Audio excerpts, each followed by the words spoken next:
Parole de Dieu quotidienne. Si tu veux être loué par Dieu, tu dois d'abord échapper à la sombre influence de Satan, ouvrir ton cœur à Dieu et le tourner complètement vers lui. Dieu louerait-il les choses que tu fais maintenant?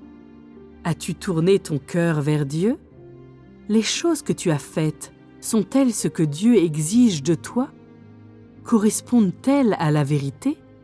Examine-toi et concentre-toi sur le fait de manger et boire des paroles de Dieu.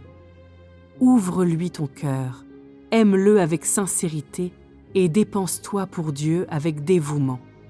Les gens qui font cela recevront sûrement la louange de Dieu. Tous ceux qui croient en Dieu, mais ne poursuivent pas la vérité, n'ont aucun moyen d'échapper à l'influence de Satan.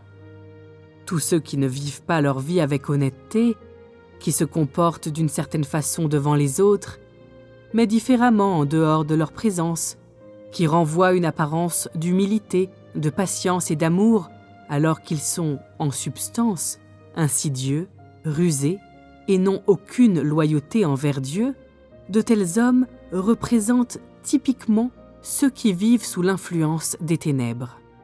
Ils sont de la race des vipères. Ceux qui n'ont jamais cru en Dieu que pour leurs bénéfices personnels, qui sont vaniteux et hautains, qui fanfaronnent, qui protègent toujours leur propre statut, ceux-là sont des hommes qui aiment Satan et s'opposent à la vérité. Ces gens-là résistent à Dieu et appartiennent entièrement à Satan. Ceux qui ne sont pas attentifs au fardeau de Dieu, qui ne servent pas Dieu de tout cœur, qui sont toujours préoccupés par leurs propres intérêts et les intérêts de leur famille, qui sont incapables de tout abandonner pour se dépenser pour Dieu et qui ne vivent jamais conformément aux paroles de Dieu, sont des gens qui vivent en dehors de ces paroles. De tels hommes ne recevront pas la louange de Dieu. Quand Dieu a créé les hommes, c'était pour qu'ils puissent jouir de son abondance et l'aimer véritablement. De cette façon, les hommes vivraient dans sa lumière.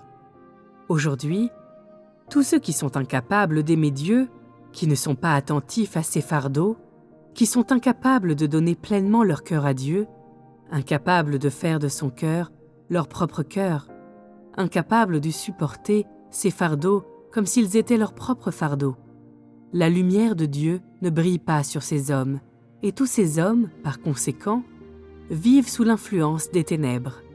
Ils marchent sur un chemin diamétralement opposé à la volonté de Dieu, et il n'y a pas un brin de vérité en tout ce qu'ils font. Ils sont en collusion avec Satan. Ce sont des gens qui vivent sous l'influence des ténèbres. Si tu peux souvent manger et boire les paroles de Dieu, être attentif à sa volonté et mettre ses paroles en pratique, alors tu appartiens à Dieu et tu vis dans ses paroles. Es-tu prêt à échapper au domaine de Satan et à vivre dans la lumière de Dieu? Si tu vis dans les paroles de Dieu, alors le Saint-Esprit aura la possibilité d'accomplir son œuvre. Si tu vis sous l'influence de Satan, alors tu n'offriras pas au Saint-Esprit une telle possibilité.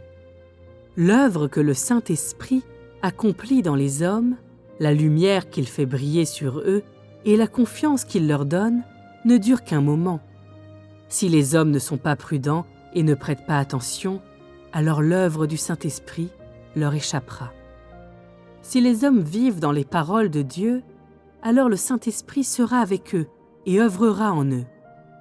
Si les hommes ne vivent pas dans les paroles de Dieu, alors ils vivent en Satan.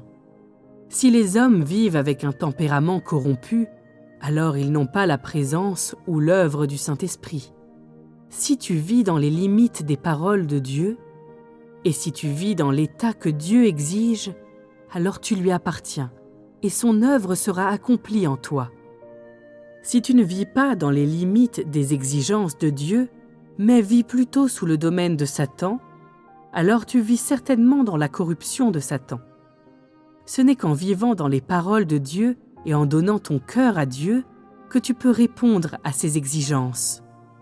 Tu dois faire ce que Dieu dit, faisant des déclarations de Dieu le fondement de ton existence et la réalité de ta vie. Alors seulement, tu appartiendras à Dieu. Si tu pratiques effectivement selon la volonté de Dieu, il œuvrera en toi et tu vivras alors sous les bénédictions de Dieu, dans la lumière de sa face. Tu comprendras l'œuvre que le Saint-Esprit accomplit et tu ressentiras la joie de la présence de Dieu.